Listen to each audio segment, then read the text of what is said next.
La Biblioteca Josep Soler Vidal està d'aniversari, tot just fa 15 anys, i ho celebrarà aquest dissabte amb un matí farcit d'activitats. N'hi haurà una quinzena, una per cadascun dels 15 anys d'aquest equipament municipal.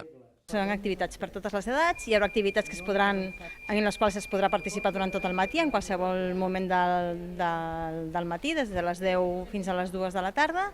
i n'hi haurà d'altres que tenen un horari concret, que seran tipus espectacle i que passaran a una hora concreta. Per això us recomanem que arribeu a la biblioteca i que consulteu prèviament les xarxes socials per mirar el programa, o bé que aquell dia ens visiteu, agafem programa a primera hora del matí i reviseu perquè hi ha moltes coses per fer. Des que es va inaugurar el 2003, la Josep Soler Vidal ha sabut adaptar-se als canvis per acabar esdevenint molt més que un simple espai de préstec de llibres. En tots aquests anys el concepte de biblioteca, la concepció de biblioteca també ha evolucionat i ha passat a ser quelcom més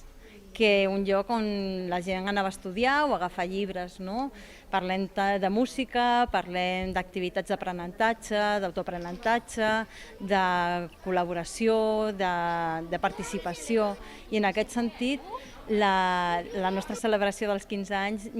vol ser una mostra de tot el que és la biblioteca ara i del que vol ser d'ara en endavant. Tot i que l'equip que conforma la Josep Soler Vidal ha anat canviant al llarg d'aquests anys, des de l'equipament asseguren sentir-se tan en forma com el primer dia.